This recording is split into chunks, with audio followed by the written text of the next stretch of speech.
ওলামায়ে কেরাম হক্কানি তাদের দায়িত্ব কি? নায়েবে রাসূলের দায়িত্ব পালন করে। কি বলা হয়? আল উলামাউ ওয়ারাসাতুল আম্বিয়া। নবীর নায়েব মানে প্রতিনিধি। নবী আমাদের মাঝে আছে? সাহাবায়ে কেরাম আছে? এই তাবিঈনরা আছে? তাবিঈন, উলামা মুতাকাদ্দিমিন, মুতাআখিরিন, হাত্তা কাল উলামায়ে কেরাম কিয়ামত পর্যন্ত থাকবে। এরা দায়িত্ব পালন করবে কার? নবীর দায়িত্ব। কার দায়িত্ব? নবী যাহা কিছু নিয়ে আসছে কিয়ামত পর্যন্ত উম্মতদেরকে নিজে আমল করবে, উম্মতদেরকে আমল করার জন্য বলবে। এরকম কথা ঠিক না? এরপর কিছু যাদের কপাল ভালো শুনবে, মানবে, আর যাদের কপাল ভালো না এরা মানবেও না, শুনবেও না, এতে আমাদের কিছু আসা যায় না। কারণ এই জন্য ওলামায়ে কেরাম দেখবেন বয়ানের পরে অনেক সময় বলে ওমা আলাইনা ইল্লাল বালাগ, আমাদের দায়িত্ব তোমাদের কাছে পৌঁছানো, দিলাম পৌঁছিয়া, মানো বা না মানো এটা বুঝবা আমার মালিকের সঙ্গে। কোরআন কারীমে আয়াত নাযিল হয়েছে না? আল্লাহ রাসূল সাল্লাল্লাহু আলাইহি ওয়াসাল্লাম যখন দেখলেন এই কাফেররা ঈমান আনে না, দিনদার হয় না, এমন ভাবে আল্লাহ রাসূল সাল্লাল্লাহু আলাইহি ওয়াসাল্লাম পেরেশান হয়ে গেছে, মনে হয় নিজে ধ্বংস হয়ে যাবে, এমন ভাবে পেরেশান। আল্লাহ রাব্বুল আলামিন আয়াত নাযিল করেন, রাসূল আপনাকে তো আমি দারোগা করিয়ে পাঠাই, কথার কথা দারোগা করে তো ভালো বলছে, এই জন্য বলছে এই না মানলে জোর করিয়া মানাতে হবে, এ দায়িত্ব দিয়ে আপনাকে পাঠাই নাই।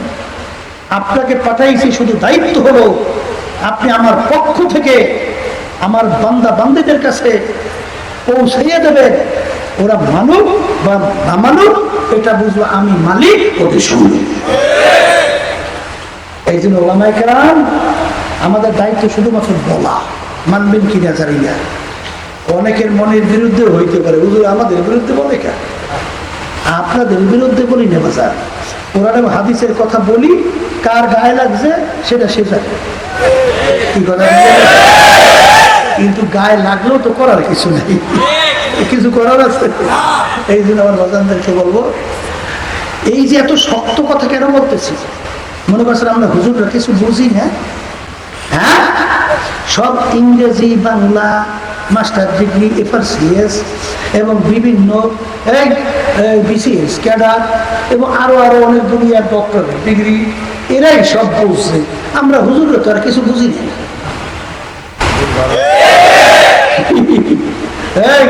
আমরা কি আল্লাহর রহমতে মোটো জ্ঞান বুদ্ধি আল্লাহ দেয় নাই? আমরা কি কিছু বুঝি না?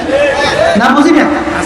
হ্যাঁ, একদিনও চিন্তা করছেন কুরআনুল কারীম 70 ভিতরে কোনো ভুল আছে? চিন্তা করছেন? এই জন্য বুঝার জন্য আমি কুরআনুল কারীমের শুরুর আয়াত তেলাওয়াত করছি। আল্লাহ রাব্বুল আলামিন বলতেছেন এই যে কিতাব দেখো, এর ভিতরে কোনো ভুল সন্দেহ বলতে কিছু নাই। সবাই বলে আলহামদুলিল্লাহ। আমি আমার বাজানদেরকে বলবো, আপনি আর কতদূর শিক্ষিত হয়েছেন? আমাদের পাশের রাষ্ট্র ভারত, শিবশক্তি মহারাজ নাম শুনছেন না? 12 ভাষার উপরে ডক্টরেট ডিগ্রি। কয় ভাষা? 12 ভাষার উপরে। এখানে হাজার হাজার মানুষ এক বিষয়ের ডক্টরেট ডিগ্রিধারী মনে হয় 2-1 আছেন কিনা সন্দেহ। কথা কয় না? তিনি কয় ভাষায় ডক্টরেট ডিগ্রি? 12 ভাষায়। মানুষ দুনিয়াতে যে কয়টা জিনিস চায়, একটা চায় খুব বেশি সম্পদের মালিক হইতে, মানুষের চাহিদা আছে না? আসতে কয়। আর একটা কি চায়? খুব সম্মানিত হতে, আমাকে সবাই সম্মান করুন, এ চাহিদা আছে না? আর একটা কি চায়? বড় শিক্ষিত হতে। কথা ঠিক না ঠিক? এই 3টে ব্যাপারে আমাদের পাশের রাষ্ট্র ভারত, শিবশক্তি মহারাজ 3 বিষয়ের উপরে অনেক অনেক গুণে উঠে। বলে 12 ভাষার উপরে ডক্টরেট ডিগ্রি মানে খুব বড় শিক্ষিত। কথা ঠিক কিনা? সম্মানের দিক থেকে ভারতের প্রায় 70 কোটি তখন হিন্দুদের ধর্মীয় ভগবান ছিল, দেবতা ছিল, তার সামনে হাত জোর করে নমস্কার দিয়া তাকে ভগবান হিসাবে সম্বোধন করত। প্রায় 70 কোটি হিন্দু। এই ছিল তার সম্মান। অর্থের দিক থেকে বিদ্যা বংশ প্রায় 3টা আশ্রমের মালিক, তাইলে সম্পদেও অনেক, সম্মানেও অনেক, শিক্ষায়ও অনেক। কিন্তু তিনি চিন্তা করলেন দুনিয়া ক্ষণস্থায়ী। শব্দটা আবার বলেন, বলেন দুনিয়া ক্ষণস্থায়ী আর আখিরাত হলো স্থান। কথা ঠিক না? ঠিক। তিনি চিন্তা করলেন সৃষ্টিকর্তা একজন, সমস্ত মানুষের জন্য তার নিয়ম নীতি হবেও একটা। কথা ঠিক। আসলে সৃষ্টিকর্তার নিয়ম কোনটা এটা আমার তালাশ করে বের করতে হবে। কারণ তিনি আরবিও বসতো, ইংরেজিও বসতো, উর্দুও বসতো, ফার্সিও বসতো, বাংলাও বসতো, ভাষা ডক্টরের ডিগ্রি। আচ্ছা, তিনি যখন রিসার্চ করা শুরু করলেন, এক পর্যায়ে কোরআনুল কারীম রিসার্চ করার পরে তিনি কালিমা পড়ে মুসলমান হয়ে গেলেন। শোনেন, যখন রিসার্চ করতেছিল যে হক মানে সঠিক তালাশ করে, আল্লাহ তাকে সঠিকের পথ বের করে দেয়। সে যখন তালাশ করতেছিল এখন মুসলমান হবে সিদ্ধান্ত, কিন্তু তার মুসলমান হওয়া এত সহজ, যে কোনো মুহূর্তে বুলেট তার বুকে ঢুকবে, তাকে রাখবে? সম্মান থাকবে, সম্পদ থাকবে, এমনকি আত্মীয় স্বজন থাকবে, স্ত্রী, ছেলে সন্তান সবই তো যায়। তারপরও সিদ্ধান্ত মুসলমান হবেই হবে। রাত্রে ঘুমায় ঘরে তার পাশে এসে দাঁড়িয়ে গেছে। তাই আল্লাহ রাসূল বলতেছে, শিবশক্তি মহারাজ, কি চিন্তা করো, পড়ো পড়ো পড়ো কালিমা তাইয়্যিবা লা ইলাহা ইল্লাল্লাহু মুহাম্মাদুর রাসূলুল্লাহ সাল্লাল্লাহু আলাইহি। ওই একই রাত্রে আল্লাহ রাসূল সাল্লাল্লাহু আলাইহি ওয়াসাল্লাম তার স্ত্রীকে কালিমা পড়াইয়া মুসলমান বানাই দিয়ে চলে গেছে। পরদিন ভরে উঠে একজন আরেকজনের কাছে কি জানি বলবে। এক পর্যায়ে যখন প্রকাশ হয়ে গেল, মালিকের দরবারে শুকরিয়া আদায় করে, মালিক তোমার দরবারে কতই শুকরিয়া, তুমি আমাদেরকে মুসলমান বানাইয়া দিছো। সবাই বলেন সুবহানাল্লাহ। কি বুঝলেন? সে বাংলাদেশে এরশাদ সাহেব যখন প্রেসিডেন্ট ছিল তখন বাংলাদেশেও আসছিল, অনেক মুরব্বীরা দেখতেও বলে, পরে নামরা ছিল ডক্টর ইসলামুল হক। বাংলাদেশে ভারতের সাথে যখন থাকতে পারে নাই, মালয়েশিয়া চলে গেছে। আচ্ছা, ঠিক না? ঠিক। এই জন্য আমার বাজানদেরকে বলবো, এই কথা বলার উদ্দেশ্য এই, এক শ্রেণী বর্তমানে আমার বাজানরা আছেন, একটু ইংরেজি বাংলা শিক্ষা আলেম আমাদেরকে আপনারা মনে করেন সমাজের বোঝা, এরা ধর্মান্ধ, এরাই আমাদেরকে আধুনিকতার দিক থেকে অনেক পিছনে রাখছে। এই বিভিন্ন ধরনের চিন্তা ওলামা কেরামদের বিরুদ্ধে বিদ্বেষ আছে না নাই? আমার বান্দা, তোমাদের সঙ্গে আমাদের কোনো ঝগড়া নাই। তোমার কবরে তুমি, আমার কবরে আমি। তোমার কবরে আমি যেতে পারবো না, আমার কবরে তুমি যেতে পারবো না। তোমার কবরের প্রশ্ন উত্তর আমি দিতে পারবো না, তুমি আমার কবরের প্রশ্ন উত্তর দিতে পারবো না। যার যার কবরের প্রশ্ন উত্তর তাকেই যেতে হবে। এইরকম ভাবে যত ইতিহাস পড়বেন, এই যে কানাডা টরেন্টো যে রাজধানী আছে না, সেখানে ইউনিভার্সিটি একজন গণিত এবং যুক্তি শাস্ত্রের উপরে পাণ্ডিত্য অর্জন করছে ক্যারি মিলন। তিনিও কিন্তু কোরআন কারীম রিসার্চ করিয়া কালিমা পড়ে মুসলমান হয়ে গেছে। কিছুদিন আগে আমেরিকার এক পাদ্রী, খ্রিস্টানদের ধর্মীয় নেতা, তিনিও রিসার্চ করে কালিমা পড়ে মুসলমান হয়ে গেছে। এরকম এক দুই ঘটনা না, ঘটনার কোনো শেষ নেই। এরপরে আমি আমার বাচ্চাদেরকে বলবো, কোরআন কারীম এখন আমাদের মাঝে আছে না? এই যে আয়াত শরীফ তেলাওয়াত করছে, যালিকাল কিতাবু লা রাইবা ফীহি, এখন কোরআন কারীম আছে না? আছে, আছে। যদি থাকেই আপনাদেরকে বলবো যে আপনারা রিসার্চ করে একটা ভুল যদি বের করতে পারেন, আমি আপনাদের সাথে চ্যালেঞ্জ করে বলছি, আমি আর দাঁড়িয়ে রাখবো না,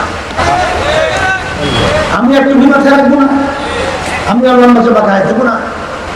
আমিও চিত্ত বিনোদন বিভিন্ন ধরনের আপডেট হইয়া আমিও চলাফেরা করবো, কিন্তু ভালো করে চিন্তা ভাবনা করে দেখছি কোরআনুল কারীম কিন্তু সত্য।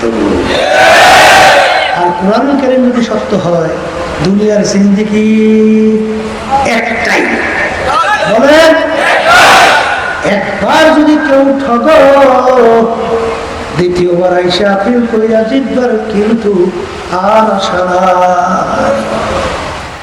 এই জন্য আমার ভাইদেরকে বলবো, পর্দারে মা বোনদেরকে বলবো, আযাব হক্কানি উলামায়ে কেরাম অনেক সময় তোমাদের পাও ধরে। বাজানুল্লাহ রাসূল সাল্লাল্লাহু আলাইহি ওয়াসাল্লাম তার অল্প বয়সে তার দাড়ি মোবারক পাইকে গেল, তার পিঠ মোবারক গুজা হয়ে গেল। সাহাবায়ে কেরাম বলেন, আল্লাহর রাসূল এত অল্প বয়সে আপনার পিঠ মোবারক কেন গুজব হয়ে গেল, দাড়ি মোবারক কেন পাইকে গেল? আল্লাহ নবী সাল্লাল্লাহু আলাইহি ওয়াসাল্লাম বলেন, আল্লাহ রাব্বুল আলামিন বেনামাজি, হারামখোর, ঘুষখোর, সুদখোর, জুলুমবাজ, মিথ্যাবাজ, বেরোজগাররা এবং যারা আল্লাহর হুকুম অনুযায়ী আমার তরিকা অনুযায়ী চলে না, তাদের ব্যাপারে কোরআনুল কারীমের মধ্যে যে আযাবের ঘোষণা দিয়েছে,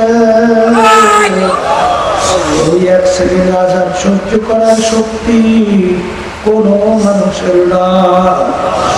আমি রাসূল চিন্তায় চিন্তায় আমার দাড়ি পাইকে গেল, আমার পিঠ মোবারক গুজব হয়ে গেল যে আমার উম্মতরা এই অন্ধকার কবরে ওই জাহান্নামের আগুনের ভিতরে কিভাবে জ্বলবে। এই চিন্তায় চিন্তায় আমার পিঠ গুজব হয়ে গেল, দাড়ি পাইকে গেল। হে আল্লাহর বান্দারা, পর্দারে মা বোনেরা, সাহাবায়ে কেরামের ইতিহাস পড়লে দেখবেন, ওমর ফারুক রাদিয়াল্লাহু তাআলা আনহু অর্ধেক দুনিয়ার রাজত্ব করার পরেও তিনি আমার মাওলার ভয়, আমার মালিকের আযাব ও গজবের ভয়, জাহান্নামের ভয়, কাঁদতে কাঁদতে গালের ভিতরে দুইটা দাগ পড়ে গেছিল। লোকেরা বলে, আমির আপনার গালের দাগ ভালো দেখা যায় না, ঔষধ লাগান ভালো হবে। তিনি বলে, ও আমার সাথীরা, আমার মালিক যখন জিজ্ঞাসা করবো ওমর কি আমল নিয়ে আসছো, আমি চিন্তা ভাবনা করে দেখলাম এমন কোন আমল যার ভিতরে ত্রুটি দেখা যায় না। বলবো, মালিক তোমার ভয় জাহান্নামের ভয়। কাঁদতে কাঁদতে গালের দাগ পরে নিয়ে আসছি। এ আল্লাহর বান্দারা, পর্দারে মা বোনেরা, হারে আলী রাদিয়াল্লাহু তাআলা আনহু, আল্লাহু আকবার, তার ইতিহাস পড়লে দেখবেন, বাজান যখন উযু করতে রওনা করত, অনেক সময় তার চেহারা মোবারক লাল হয়ে যাইত। লোকেরা বলে, হুজুর আপনার চেহারা মোবারক এভাবে কেন লাল হয়ে যায়? বলে, আমার ভয়তে থরকম্পন অস্থির, আমি কার সামনে দাঁড় হইতে রওনা করছি, কোন জায়গা থেকে আমার কোন ব্যাধি হয় জানি না, এই জন্য আমি ভয়তে অস্থির হইয়া যাই। তারা মাওলাকে কেমন ভয় করছে, তুমি আর আমি কি ভয় করি? এক যুদ্ধের ময়দানে আলী রাদিয়াল্লাহু তাআলা আনহু তার পায়ের ভিতরে তীর ঢুকে গেল, এমন বিষাক্ত, হাত কাছে উঠানো যায় না, জোরে চিল্লাই ওঠে। আল্লাহ রাসূল সাল্লাল্লাহু আলাইহি ওয়াসাল্লাম বললেন, আলী যখন নামাজের ভিতরে দাঁড় হবে তখন তীর খুইলা ফেলো। এ কেমন কথা? এটা কিন্তু বুঝবার জিনিস, বুঝাবার জিনিস না। যে লোকটা স্বাভাবিক, তার হাত কাছে ওঠানো যায় না, তীরের ব্যথায় জোরে চিল্লায়, নামাজের ভিতরে থাকলে তখন তীর খুইলা ফেলাইবে, ব্যাপারটা কেমন? তিনি যখন নামাজের ভিতরে দাঁড় হইল, তীর ধইরা টানে, আলী রাদিয়াল্লাহু তাআলা আনহুর কোনো খবর নাই, দাঁত দিয়া কামড়াইয়া তীর খুইলা ফেললো। এক পর্যায়ে নামাজের পর দেখে তার তীর জায়গা দেখা যায় না। ব্যাপার কি, আমার তীর কোথায় গেল? হুজুর আপনি যখন নামাজে ছিলেন তখন তীর খুইলা ফেলছি। কেমন নামাজ পড়ছে, কেমন মাওলার ভয় ছিল, আর তোমার আমার অবস্থা কি? মনকে বুঝাইয়া কবরের দিকে রওনা করো। উসমান রাদিয়াল্লাহু তাআলা আনহু এই বাংলাদেশের মতো প্রায় 350 দেশে রাজত্ব করলেন। তার ইতিহাস পড়লে দেখবেন, অনেক সময় কবর দেখলে এমন ভাবে অঝরে কান্না শুরু করত, কানতে কাঁদে দাঁড়ানো অবস্থায় ঠাস করে বসে পড়ত। লোকেরা বলে, হুজুর আপনি কবর দেখলে এরকম কেন স্থির হয়ে যান? তিনি বলে, ও আমার সাথীরা, আখেরাতের যে কটা ঘাটি, তার প্রথম নম্বর ঘাটি হইল কবর। এই কবরে যার সঙ্গে ভালো ব্যবহার হবে, সামনের ঘাটিতেও ভালো ব্যবহারের আশা করা যায়। এই জন্য আমি কবর দেখলে সহ্য করতে পারি না।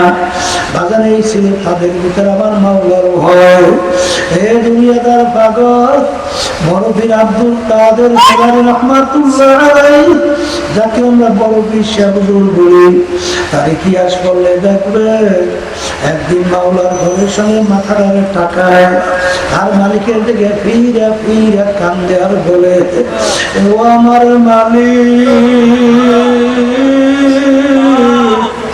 তুমি যদি আমাকে মাফ নাই করো,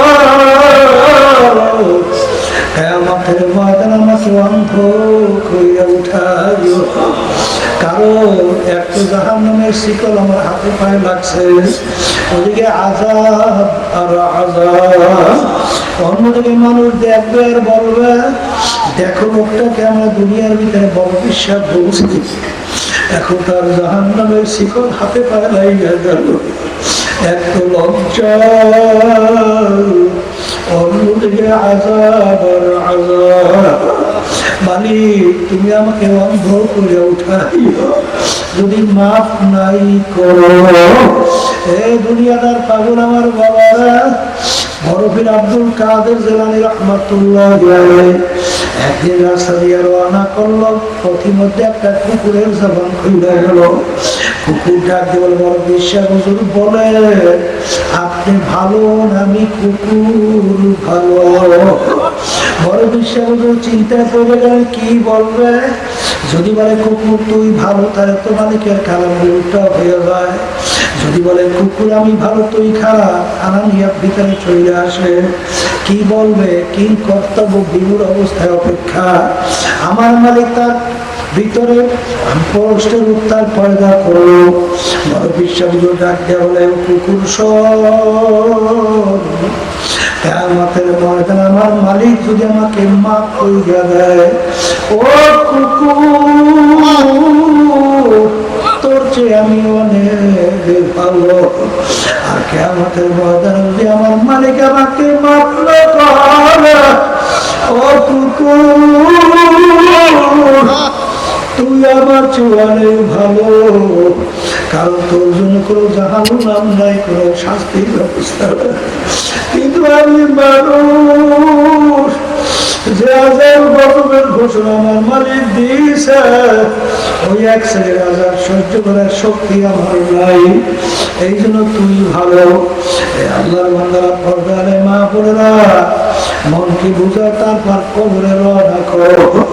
বাজার ওমর রাদিয়াল্লাহু তাআলা আনহু অনেক সময় রাস্তা দিয়ে হাঁটতে, পথের ভিতরে ফেজা কুটার নাড়া হাতের ভিতরে উঠাইয়া দুই চোখের পানি ছাইড়ে দিয়া কান্দে আর বলে, ফেজা কুটার নাড়া তুই আমার চেয়ে অনেক ভালো।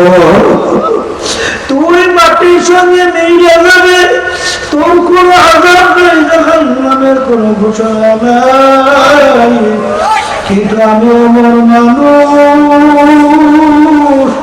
কিয়ামতের ময়দানে আমার মালিকের সামনে আমার দাঁড় হতে হবে। তুই আমার চেয়ে অনেক ভালো, তুই আমার চেয়ে অনেক ভালো। এ দুনিয়াদার পাগল আমার বাবারা, এই তরিকার মুরব্বী রশিদ আহমদ গান্ধী রাহমাতুল্লাহ আলাইহি বাজার যার উপরে ছিল কুতুবুল আলম। বাজার দুনিয়ার ভিতরে বড় উল্লেখযোগ্য কুতুব, 1 লক্ষর মতো হাদিস তার শুধু মুখস্থই ছিল, বড় মুহাদ্দিস ছিলেন। বাজার তার ইতিহাস পড়লে দেখবে মাওলার ভয়, জাহান্নামের ভয়, কাঁদতে কাঁদতে চক্ষু দুইটা পুরো বসে অন্ধ হয়ে গেছিল। লোকেরা বলে, হুজুর অপারেশন করেন ভালো হবে। তিনি বলে, আমার সাথীরা, হাদিসের ভিতরে আসছে অন্ধের কাছে মালিক প্রশ্ন করবে না। আমি রশিদ আহমদ চাই কিয়ামতের ময়দানে অন্ধ অবস্থায় উঠবে। আমার মালিক যেন আমাকে কোনো প্রশ্ন না করে, এই জন্য আমার পড়াশোনার কোনো দরকার নাই। একদিন আমার ভাইদেরকে বলবো, এ দুনিয়াদার পাগল, ভালো করে বোঝো, আমরা যে সূর্যটা দেখতেছি বাজার, বৈজ্ঞানিক আবিষ্কার করার পরে বলেন এই দুনিয়া থেকে সূর্য 9,30,00,000 মাইল দূরে আছে। এই সূর্যের তাপ সেদিকে উপরের দিকে বেশি, তাপ কম নিচের দিকে। বাজার দুপুরের সময় এই গরমের দিনে যখন সূর্যের তাপ দেওয়া শুরু করে, আমরা গরমে অস্থির হইয়া যাই। কিন্তু এক কবরের যাত্রীরা, আল্লাহ নবী সাল্লাল্লাহু আলাইহি ওয়াসাল্লাম বলেন, কিয়ামতের ময়দানে আমার মালিক এই সূর্য 1 হাত মাথার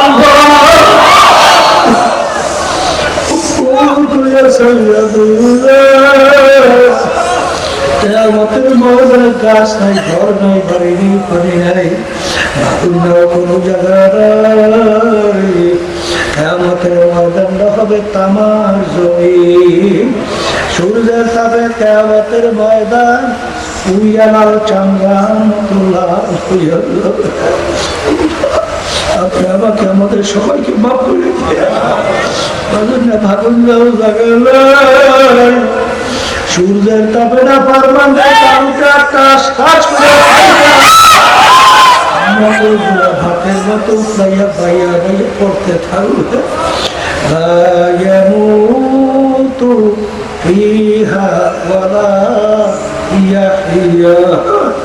মানুষ বাঁচবেও না, মরবেও না। ওই কঠিন মুহূর্তে 7 প্রকার লোককে আমার মালিক ডাইকা ডাইকা তার আরো সে নিচে ছায়া দান করবে। এর ভিতরে এক প্রকার হয়েছে যে মানুষ খুব সারা দুনিয়া থাকা অবস্থায় মোহাব্বত সম্পর্ক রাখবেও আল্লাহ রাজি খুশির জন্য, আর মোহাব্বত সম্পর্ক ছাড়বেও আল্লাহ রাজি খুশির জন্য। এই শ্রেণীর লোকদেরকে আমার মালিক ডাইকা ডাইকা তারা আরো সে নিচে ছায়া দান করবেন। কিন্তু এক শ্রেণী বর্তমানে আমার বাজানরা পীরের কাছে গেছি, পীর কি কোরআন এবং হাদিস অনুযায়ী আপনাকে আমাকে হুকুম করলো না কোরআন এবং হাদিসের বাহিরে হুকুম করলো, ওই খেয়াল না কইরা পীর যা বলে তাই শুনি। কিন্তু বাজান ভালো কইরা বোঝো, পীরের কথা, মুরব্বীর কথা, বাবার কথা, এমনকি বাপ মায়ের কথা ওই পর্যন্ত মানা যাবে যতক্ষণ পর্যন্ত বাজান বাপ মা পীর বাবা কোরআন এবং হাদিস অনুযায়ী তোমাকে পথ দেখাবে, আমাকে পথ দেখাবে। কোরআন এবং হাদিস অনুযায়ী চলতে বলবে, করতে বলবে, ততক্ষণ পর্যন্ত পীরের কথা আমরা মানবো, বাবার কথা মানবো, মায়ের কথা মানবো, মুরব্বীর কথা মানবো, দলের কথা মানবো, দলের নেতাদের কথা মানবো, যতক্ষণ পর্যন্ত কোরআন এবং হাদিস অনুযায়ী বলবে। যখন কোরআন এবং হাদিসের বাহিরে তোমাকে আমাকে হুকুম করবে, সে পীর হোক আর যা হোক, বাবা হোক আর যা হোক, বাপ হোক মা হোক, কারো কথা মানা যাবে না।